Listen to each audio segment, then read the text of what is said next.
Best varicose wines చికిత్సనే పొందండి. నొప్పి లేని చికిత్స కోసం సంప్రదించండి ఎబిస్ హాస్పిటల్. నమస్కారం, వెల్కమ్ టు సుమన్ టీవీ. నేను గీతాంజలి. ప్రస్తుతం మనతో పాటు ప్రముఖ జ్యోతిష్యులు బ్రహ్మశ్రీ నందిభట్ల శ్రీహరి శర్మ గురువు గారు ఉన్నారు. వారితో మాట్లాడదాం. గురుగారు నమస్కారం అండి. వాగర్థావివ సంపృక్తౌ వాగర్థ ప్రతిపత్తయే జగతః పితరౌ వందే పార్వతీ పరమేశ్వరౌ. సదాశివసమారంభాం శంకరాచార్య మధ్యమాం అస్మదాచార్య పర్యంతం వందే గురు పరంపరాం.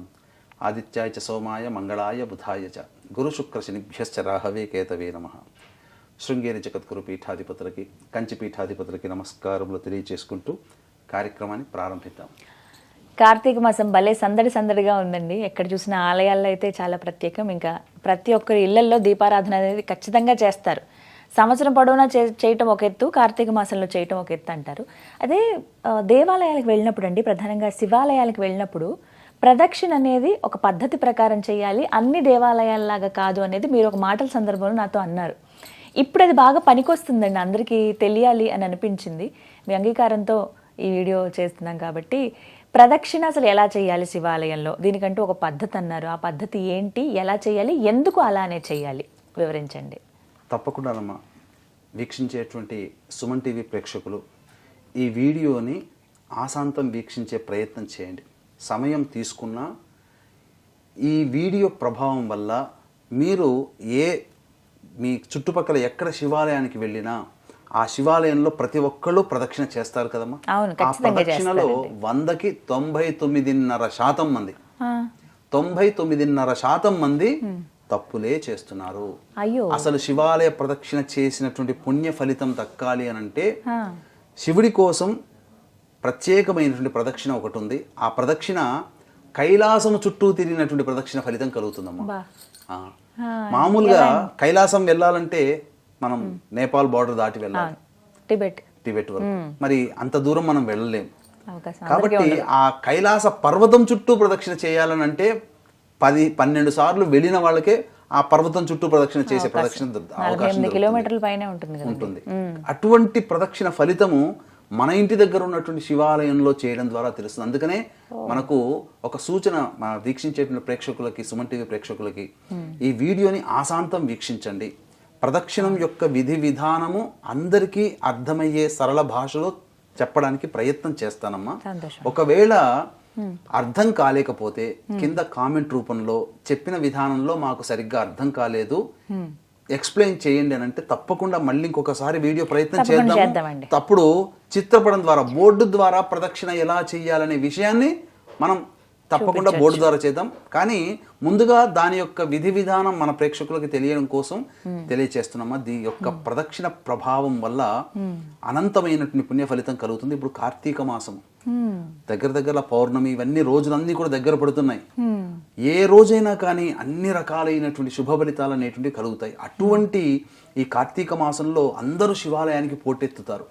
ఆ శివాలయంలో అందరూ కూడా 3 ప్రదక్షిణలు, 9 ప్రదక్షిణలు, 11 ప్రదక్షిణలు, 27, 36, 41, 108 ప్రదక్షిణలు, 54 ప్రదక్షిణలు, ఇలా ఎవరి శక్తి కొలది వాళ్ళు చేస్తారు. సహజంగా 3 ప్రదక్షిణలు ప్రతి దేవాలయానికి వెళ్ళినా చేస్తారు.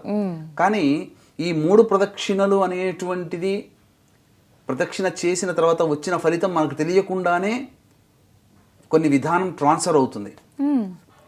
3 ప్రదక్షిణలో మొదటి ప్రదక్షిణం జరిగిన తర్వాత వచ్చే ఫలితము ఆ దేవాలయాన్ని నిర్మించిన వ్యక్తి యొక్క ఖాతాలోకి వెళుతుంది. రెండవ ప్రదక్షిణం ఏదైతే ఉంటుందో ఆ రెండవ ప్రదక్షిణ ఫలితం మనకు కలుగుతుంది. 3వ ప్రదక్షిణ యొక్క ఫలితము ఆ క్షేత్ర ప్రాబల్యాన్ని పెంచడం కోసం ఆ శక్తి అక్కడ నిక్షిప్తమవుతుంది. అందుకే ముమ్మార్లు ప్రదక్షిణ చెయ్యండి అని చెప్పేటువంటిది. అందుకు చెప్తారు. ఎందుకంటే ఇల్లు కట్టి చూడు అని చెప్పి, అలాగే రుణానుబంధ రూపేణ పశుపత్ని సుతాలయ అన్నారు. అంటే రుణం ఉంటేనే పశువు, పత్ని, సుత అంటే పిల్లలు, ఆలయము దేవాలయాన్ని బాగోగులు చూసుకోవడం, దేవాలయాన్ని నిర్మించడం అనేటువంటిది రుణం ఉంటేనే కలుగుతుంది. కాబట్టి ఈ విధానము 3 ప్రదక్షిణలో 3కి వెళుతుంది. అయితే అన్ని దేవాలయాలకి ఒక్కొక్క ప్రదక్షిణ ఉంటే శివాలయానికి మాత్రం ప్రత్యేకమైనటువంటి ప్రదక్షిణ ఉంది. ఈ శివాలయంలో మనకు గర్భగుడిలోకి వెళ్ళగానే నందీశ్వరుడు ఉంటాడు. ఎదురుగా శివుడు ఉంటాడు, శివలింగం ఉంటుంది. అక్కడ అసలు ఏ దేవాలయంలోనైనా కానీ తన వాహనము తన పాలకుడికి మధ్య ఎవరు కూడా వెళ్ళకూడదు. ప్రదక్షిణ ఆ యొక్క వాహనానికి ప్రధాన విగ్రహానికి మధ్యన ఎవ్వరూ అట్లా ఉండి ప్రదక్షిణ చేయకూడదు. అందున నందీశ్వరుడికి చాలా కోపం వస్తుందట. నందీశ్వరునికి మధ్య శివునికి మధ్య ప్రదక్షిణ చేస్తుంటే నందీశ్వరుడు డిస్టర్బ్ అవుతాడు. అందుకని ఇక్కడ ఏంటంటే డిస్టర్బ్ అవుతాడు అని అంటే అతనికి అసహనం కలుగుతుంది. ఆ శివాలయానికి వెళ్ళినటువంటి ఫలితాన్ని మనకు కలగకుండా పోతుంది. ఇంత చేసి ఆ శివాలయం చుట్టూ తిరిగి పూర్వకాలంలో విధి విధానాలు పాటించారు కాబట్టే మన దైవం యొక్క అనుగ్రహాన్ని అనతి కాలంలో పొందారు. ఇప్పుడు విధానాలన్నీ కూడాను వెళ్ళిపోయాయి. నామమాత్రమైనటువంటి విధానాలే మనం ఆచరిస్తున్నాం. అందుకే ఫలితాలు కలగట్లేదు. వేరే మతంలో గొప్పగా ఫలితాలు ఉంటాయి అంటున్నారు. కానీ మన ధర్మం ప్రకారము ముఖ్యంగా శివాలయంలో ప్రదక్షిణ చేసేటప్పుడు మనకు ప్రధానంగా నంది ఉంటాడు. నందికి ఎదురుగా శివుని యొక్క లింగం. ఆ శివలింగానికి మనం అభిషేకం చేసిన తర్వాత సోమసూత్రం ద్వారా అభిషేకం నీళ్లు బయటకు వెళ్తాయి. బయట గర్భగుడి నుంచి బయటికి వెళ్ళిన తర్వాత ఆ బయటికి వెళ్లే దారి కూడా ఇలా ఉంటుంది ఒకటి. దానికి అక్కడే ఒక విగ్రహం ఉంటుంది. ఆ విగ్రహము ఎందుకనంటే చండీశ్వరుడు అనేటువంటి వ్యక్తి అక్కడ ఉంటాడు. చండీశ్వరుడు. ఈ చండీశ్వరుని యొక్క వృత్తాంతము చాలా గొప్పది. అఖండమైనటువంటి భక్తి ప్రపత్తులతో ఇసుకతో చక్కగా శివలింగాన్ని చేసి తన తండ్రి పంపినటువంటి ఆవులని మేపుతూ ఆవుల నుంచి వచ్చినటువంటి పాలతో అభిషేకం చేసేవాడు. ఇంటికి వచ్చేసేసరికి పాలని తగ్గిపోయే పాలు ఇవ్వట్లేవు ఆవులు అని చెప్పి ఎందుకు ఇట్లా జరుగుతుందని చెప్పి అప్పుడు తన కొడుక్కి తెలియకుండా తండ్రి వెంట పెడతాడు. వెళ్ళిన తర్వాత తన కొడుకు అభిషేకం కోసం ఆవు పాలను వినియోగిస్తున్నాడు, ఆవు పాలు రావట్లేవని తెలిసి కోపంతో ఆ యొక్క కొడుకుని మందలిస్తాడు. కానీ అచంచలమైనటువంటి భక్తి విశ్వాసంతో ఉన్నటువంటి ఆ యొక్క చండీశ్వరుడు అప్పుడు తండ్రి వచ్చి ఆ యొక్క ప్రాంతాన్ని అంతా శివలింగం ఇసుకతో చేస్తాడు కదా, ఛిద్రం చేసేస్తాడు. నా దేవుడిని నేను ఆరాధిస్తున్నాను, నా దేవత ఆరాధనకి భంగం కలిగించావా తండ్రి అని చెప్పి పక్కన ఉన్నటువంటి గొడ్డలితో గట్టిగా కొడతాడు. అతని కాళ్ళు రెండు పగిలిపోతాయి. అంటే అక్కడ తండ్రి అని కూడా చూడలేదు, అక్కడ భక్తి ప్రధానమైంది.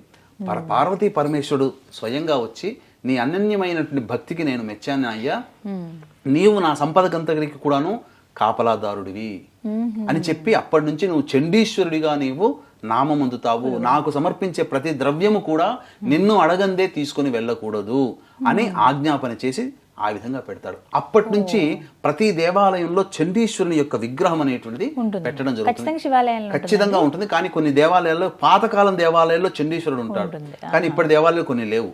అయితే ఈ ప్రదక్షిణ అనేటువంటిది విధానంగా చెయ్యాలమ్మా. అందుకనే మీకు గమనించుకునంటే శివుడికి సంబంధించినటువంటి విషయాలు తెలిసిపోయే గ్రంథాల్లో ఉన్నప్పుడు శివాలయానికి ఒకసారి ఇచ్చిన పదార్థాలు ఇచ్చిన తర్వాత ఏమీ తీసుకెళ్ళి వెళ్ళట్లేదు, ఎవరు తీసుకొని వెళ్ళకూడదు. అందుకని దీనికి గుర్తుగా చండీశ్వరుని దగ్గరకు వచ్చి చిటికలు వేస్తారు. ఇట్లా చిటికలు వేసి, ఓ చండీశ్వర ఉత్త చేతులతో వెళ్తున్నాను, నా దగ్గర ఏమీ లేదయ్యా అని చెప్పి ఆ పూజారి ఇచ్చినటువంటి కొబ్బరి చిప్పో అరటిపండో ప్రసాదము తీసుకొని, పూలో గాని బిల్వపత్రం తీసుకొని, ఇవి మాత్రమే పూజారి గారు ఇచ్చారు, ఇవి మాత్రమే నీ అనుజ్ఞతో తీసుకుంటున్నాను స్వామి అని చెప్పి ఆయన దగ్గర ఒక మాట చెప్పి వెళ్ళి మన ఇంటికి తీసుకొని పోవాలి. ఈ శివద్రవ్యము శివుని లింగం మీద పడినది అంతా కూడా శివారాధనకి అర్పించినది అవుతుంది. శివునికి కాకుండా మిగతా ఏ ద్రవ్యమైతే పడుతుందో ఆ ద్రవ్యం అంతా చండీశ్వరుడిది. అందుకనే ఇక్కడ శివాలయంలో కనీసం విభూతి కూడా పట్టుకొని రాకూడదు, చండీశ్వరునికి చెప్పి పట్టుకొని రావాలి. అటువంటి చండీశ్వరునికి సంబంధించినటువంటి కాబట్టి చండీశ్వర ప్రదక్షిణ అనేటువంటిది ఒకటి ఉంటుందమ్మా. ఆ చండీశ్వర ప్రదక్షిణ గనక విధానంగా చేస్తే కైలాసములో పార్వతీ పరమేశ్వరుల యొక్క సమూహము ఉన్నటువంటి ఆ కైలాస పర్వతాన్ని చుట్టినటువంటి ఫలితం వస్తుంది. కాబట్టి ఆ ప్రదక్షిణ ఎలా చేయాలి అనంటే చాలా దేవాలయాల్లో మనకు ధ్వజస్తంభం ఉంటుంది, కొన్ని దేవాలయాల్లో శివాలయాల్లో ఉండదు. ధ్వజస్తంభం ఉన్నటువంటి దేవాలయంలో అయితే ధ్వజస్తంభం నుంచి ప్రారంభం చేయాలి. లేదు ధ్వజస్తంభం లేకపోతే కనీసం నంది దగ్గర నుంచి అయినా ప్రారంభం చేయాలి. కానీ ఈ ప్రదక్షిణ చేసేటప్పుడు నందికి శివలింగానికి మధ్యగా వెళ్ళకూడదు, ఇది నియమం. అయితే కొన్ని దేవాలయాల్లో శివాలయంలో శివలింగం ఉంటుంది, అభిషేకం చేసిన తర్వాత అభిషేకం నీళ్లు బయటికి వెళ్ళడానికి ఒక ద్వారం ఉంటుంది. ఆ యొక్క ద్వారం గుండా అక్కడ అభిషేకం చేసిన నీళ్లు గుడి వెనకాల, గుడి బయట పోతుంటాయి కదా, అక్కడ చండీశ్వరుడు ఉంటాడు. ఒకవేళ చండీశ్వరుని విగ్రహం లేకపోతే ఆ నీళ్లు, అభిషేకం చేసినటువంటి నీళ్లు కానీ పళ్ళ రసాలు కానీ పోయే ద్వారం ఉంటుందో అక్కడ చండీశ్వరుడుగా ఉన్నట్టుగా భావన చేసుకోవాలి. ఈ విధంగా ప్రదక్షిణ అనేటువంటిది చేయాలి. ఏ విధంగా చేయాలి అని అంటే, వీక్షించేటువంటి సుమన్ టీవీ ప్రేక్షకులు గమనిక, ఈ యొక్క కార్తీక మాసము పౌర్ణమి సందర్భంగా నవంబర్ 15వ తారీఖు రోజున జాతకరీత్యా కలుగు విద్య, వివాహ, ఉద్యోగ, దాంపత్య, సంతాన, అనారోగ్య సమస్యల నివారణకి సర్వదోష నివారణ హోమాలు అనేటువంటివి, అలాగే శనిదోష నివారణ హోమాలు పర్ హెడ్ 1500 రూపాయలకి చేయించడం జరుగుతుంది. అవకాశం ఉన్న వాళ్ళు కార్యక్రమ తదనంతరం కాంటాక్ట్ చేసి పూర్తి వివరాలు తెలుసుకోవచ్చు. అలాగే 2025వ సంవత్సరంలో ప్రతి నెల మీ కుటుంబ సభ్యుల గోత్రనామాదులతో సర్వదోష నివారణ హోమాలని 1 సంవత్సరం పాటు మీ గోత్రనామాలతో చేయించడం జరుగుతుంది. వీటి వివరాలు కూడా కార్యక్రమ తదనంతరం కాంటాక్ట్ చేసి తెలుసుకోవచ్చు. ఇక అసలు విషయం, చండీశ్వరుని యొక్క ప్రదక్షిణ ఎలా చేయాలి? ముందుగా ధ్వజస్తంభం దగ్గర అయినా కానీ నిలబడాలమ్మా. నిలబడి ధ్వజస్తంభం దగ్గర నిలబడినప్పుడు దానికి ఎదురుగా మనకు నంది కనబడతాడు, నందికి ఎదురుగా శివుడు కనబడతాడు. ఆ విధంగా మనం ధ్వజస్తంభం ఎదురుగా నిలబడ్డప్పుడు మనం ఎడం వైపు నుంచి మనం కుడివైపున వెళితే అప్రదక్షిణం అవుతుంది. ధ్వజస్తంభం దగ్గర నిలబడి ఆ విధంగా వెళ్ళి ఆ స్వామి వారికి అభిషేకం చేసిన తర్వాత అభిషేకం ద్రవ్యాలు పోయే ప్రదేశం ఉంటుంది కదా, అక్కడ వరకు రావాలి. ఆ అభిషేక ద్రవ్యాలు పోయే దాన్ని దాటకూడదు. అక్కడ వరకు వచ్చి నమస్కారం చేసుకొని మళ్ళీ వెనక్కి రావాలి. వెనక్కి వచ్చి మళ్ళీ ధ్వజస్తంభాన్ని దాటి మళ్ళీ ఆ గర్భగుడిలో దాటిన తర్వాత అక్కడ అభిషేకం చేసే నీళ్లు పోయే ప్రదేశం ఉంటుంది కదా, అక్కడికి వచ్చి రావాలి. అక్కడికి వచ్చి నమస్కారం చేసుకొని మళ్ళీ ధ్వజస్తంభం దగ్గరికి రావాలి. అప్పుడు వస్తే ఒక చండీ ప్రదక్షిణ. మనకైతే 3 కిందకి వస్తుంది, కానీ 2.5 కిందకి వస్తుంది. కానీ వాస్తవానికి ఏంటంటే, ఈ అభిషేకం చేసిన తర్వాత నీళ్లు వెళతాయి కదమ్మా, ఆ నీళ్లు వెళ్లే పానపట్టాన్ని దాటకూడదు. దీని నియమం అది. ధ్వజస్తంభం ఎదురుగా నిల్చొని ఆ శివుడి దగ్గరికి అలా వెళ్ళి గర్భగుడి వెనకాల నుంచి అలా వచ్చేస్తే అభిషేకం అక్కడ వరకు మళ్ళీ వెనక్కి రావాలి. వెళ్ళి వచ్చి ధ్వజస్తంభం దగ్గరకు వచ్చి మళ్ళీ ధ్వజస్తంభాన్ని దాటి మళ్ళీ అక్కడ దాకా రావాలి. మళ్ళీ వెళ్ళి అక్కడ నుంచి మళ్ళీ ధ్వజస్తంభం దగ్గర రావాలి. ఈ ప్రదక్షిణలో ఎక్కడ కూడా ఆ అభిషేక నీళ్లు పోయే పానపట్టం ఉంటుంది కదా అక్కడ గర్భగుడికి బయట, దాన్ని దాటకూడదు. నియమం అది. ఆ విధంగా ఒక్క ప్రదక్షిణ చేస్తే శివానుగ్రహం అతి త్వరగా కలుగుతుంది. ఇది విషయము 99.9 మందికి తెలియదు. అంటే ఎందుకంటేనమ్మా, నాకు ఇప్పుడు ఏ విషయమైనా చెప్పేటప్పుడు అంటే మనకు కలిగినటువంటి జ్ఞానాన్ని 10 మందికి పంచాలనే ఆలోచన. ఎలా అండి, మన పురాణాల్లో ఉందా ప్రత్యేకించి? చండీశ్వర ప్రదక్షిణ అంటారమ్మా దీన్నే చండీశ్వర ప్రదక్షిణ అంటారు. అసలు ఇప్పటి వరకు ఎవరికి తెలియదు. కానీ నాకు దీని విషయం గురించి తెలుసు. కానీ ఈ విషయం తెలిసినా ఎలా వెళ్ళాలి, ఇది చాలా కన్ఫ్యూజన్ గా ఉంది అని నేను చాలా కన్ఫ్యూజన్ గా ఉండేవాడిని. అంటే ఇక్కడ ఇంకొక సమస్య గురువు గారు, అలా ప్రదక్షిణ చేయడానికి ప్రారంభిస్తే వెనక్కి తిరుగుతున్నావేంటి, అలా తిరగకూడదు, తిరగండి అని వెంటనే సరిగ్గా మీరు అన్న మాటకి దీనికి ఇప్పుడు వివరణ ఇవ్వబోతుంది. మీరు అన్న మాటే నేను మొన్న ఒక 2 రోజుల కిందట కోటి సోమవారం అని ఉంది కదా, ఆ కోటి సోమవారం రోజున శివాలయానికి వెళ్ళాను సంధ్యా సమయంలో. వెళ్ళిన తర్వాత నేను మామూలుగా స్వామిని దర్శనం చేసుకుంటుంటే, ఇప్పుడు మీరు ఏదైతే అన్నారో సాక్షాత్తు అక్కడ ఒక బ్రాహ్మణుడు ప్రదక్షిణ చేస్తున్నాడు. మేము తింటుంటే మాకెదురుగా వస్తున్నాడు. అంటే మాతో పాటు తిరగాలి కదా, ఏంటండి అప్రదక్షిణంగా అవుతుంది కదా ప్రదక్షిణ అంటే, నేను మళ్ళీ చెప్తాను ఇట్లా అన్నాడు. అన్న తర్వాత శివాలయంలో కూర్చున్న తర్వాత అప్పుడు లోపలికి వచ్చి తీర్థ ప్రసాదాలు తీసుకున్న తర్వాత, మామూలుగా బ్రహ్మచారులు అయితే ఇలా మొత్తం అంతా తిరగొచ్చు, మరి బ్రహ్మచారులు కాని వాళ్ళు, గృహస్థులైన వాళ్ళు ఎవరైనా ఈశ్వరుని దేవాలయానికి వచ్చినప్పుడు ప్రదక్షిణ, ఈ శివ ప్రదక్షిణ ఇట్లా చేస్తారని చెప్పి ఇట్లానంటే, అప్పుడు మీరు చేసింది ఎంతటి గొప్ప పుణ్యమే తెలుసా అండి. నేను ఎన్నాళ్ళ నుంచో నేను కూడా నాకు ఒక సందేహాలు ఉన్నాయి దీని మీద. అతను చెప్పిన విధానం తర్వాత నాకు ఆ సందేహాలను నివృత్తి అయ్యాయి. దీన్ని చండీశ్వర ప్రదక్షిణ అంటారండి. చండీశ్వర ప్రదక్షిణ ఇలా చేయడం వల్ల సాక్షాత్తు కైలాసము చుట్టూ ప్రదక్షిణ చేసిన పుణ్య ఫలితము, అలాగే శివాలయంలో 108 సార్లు ప్రదక్షిణ చేస్తే ఎంత ఫలితమో, ఈ చండీశ్వర ప్రదక్షిణ ఒక్కసారి చేస్తే అంత ఫలితం అని చెప్పి మనకు లింగ పురాణంలో, శివ పురాణంలో చెప్పబడి ఉందండి. అంటే మీరు చండీశ్వర ప్రదక్షిణ అంటున్నారు కానీ నాకు తెలియదండి. మా గురువు గారు శివ ప్రదక్షిణ ఇలా చేయాలని నాకు చెప్పారు, అలా చేస్తున్నాను. మొట్టమొదటిసారి మీ నోటి నుంచి చండీశ్వర ప్రదక్షిణ అంటారని చెప్పి తెలుసుకున్నాను. నాకు ఈ రోజున నాకు ఈ విధానం తెలిసింది, చాలా ధన్యం, ఆ ఈశ్వరానుగ్రహమే అనుకుంటాను అని చెప్పి చెప్పడం జరిగిందమ్మా. మొత్తం మీద ఇలా జరిగింది.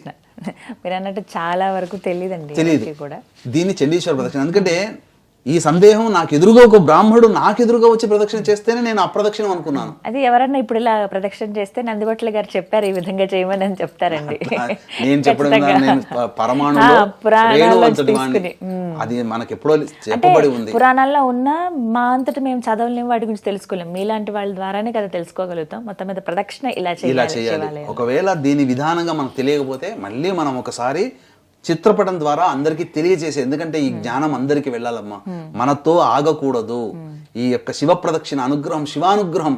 ఎందుకంటే అన్ని దేవతల్లోకెల్లా శివుడు చాలా భోలాశంకరుడు, తొందరగా వరాలు ఇస్తాడు. కాబట్టి ఆయన అనుగ్రహాన్ని అతి త్వరగా పొందేటువంటి విధానం చండీశ్వర ప్రదక్షిణ అని చెప్పడంలో ఏమాత్రం సందేహం లేదు. వీక్షించేటువంటి ప్రేక్షకులు కూడా ఈ చండీశ్వర ప్రదక్షిణని అందరూ ఆచరించి ఒక్కసారి చేస్తే చాలా అండి, ఒక్కటైనా. అసలు మనకు శక్తి ఉంటే అప్పుడు చేయడం అలవాటు అయితే 11 ప్రదక్షిణలు చేస్తామమ్మా, 27 ప్రదక్షిణలు చేస్తాం, 108 ప్రదక్షిణలు చేస్తామన్నప్పుడు ఈ విధానంగా శివనామ స్మరణ చేసుకుంటూ చేయండి. ఎంత పుణ్యం అమ్మా, అసలు చెప్పలానటువంటి పుణ్యం. ఆ వ్యక్తి దక్షిణామూర్తి స్తోత్ర పారాయణం చేస్తూ ఈ విధంగా ప్రదక్షిణ చేశాడనంటే అసలు చాలా అద్భుతం అమ్మా. నాకు నిజంగా ఈ కార్తీక మాసంలో నాకున్నటువంటి ఒకే ఒక సందేహము, నేను చెయ్యాలి దేవాలయానికి వెళ్ళినప్పుడు అనుకున్నప్పుడు నాకు ఆ సందేహ నివృత్తి కాక, మనం తెలిసి చేసినా తెలియక చేసినా పాపమే కదా, తెలిసి ముట్టుకున్నా తెలియక ముట్టుకున్న నిప్పే కదా, దానివల్ల మనకేమైనా నెగిటివ్ వస్తుందేమని చెప్పి నేను ఆగిపోయి ఉన్నాను. ప్రదక్షిణ విధానం తెలియక, కొంత విధానం తెలియక. కానీ ఆ బ్రాహ్మడి ద్వారా ఈశ్వరుడే నాకు సంకల్పం చేసినట్టుగా ఆ విధానాన్ని నాకు తెలియజేశాడు. నాకు తెలియచేయగానే మళ్ళీ అందరికీ తెలియచేయాలని ఆతృత నాకు. ఎందుకంటే అందరూ ఈ ఫలితాన్ని పొందాలి, నాకొక్కడి ద్వారా తెలియకూడదు. అందరూ చేసే 100లో 99.5 అని నేను అంటున్నాను, కానీ 100కి 100 మంది చేసే తప్పు ఇది. కానీ 99.5 ఎందుకన్నా అంటే నాకు కనబడ్డాడు కదా బ్రాహ్మడు. అట్లాంటి బ్రాహ్మణులు ఎంతో మంది చేసేవాళ్ళు ఉంటారు. కాబట్టి వాళ్ళకి తెలిసినది మనం తెలుసుకుని అందరికీ మనం పంచుతున్నాము. చాలా చక్కగా వివరించారు గురుగారు, ధన్యవాదాలండి. సర్వం శ్రీ ఉమామహేశ్వర పరబ్రహ్మార్పణమస్తు. విన్నారు కదా, పానవట్టం నుంచి బయటకు వచ్చే అభిషేకపు నీళ్ళు ఏవైతే ఉంటాయో అది దాటకుండా మనం ప్రదక్షిణ చేయాలండి. మీకు అర్థమైందనే భావిస్తున్నాను. ఒకసారి వీడియో మళ్ళీ మీరు రివైండ్ చేసుకుని చూడండి. మీకు తెలిసిన వాళ్ళకి, మీకు కావాల్సిన వాళ్ళందరికీ కూడా ఈ వీడియోను షేర్ చేయండి. నమస్కారం.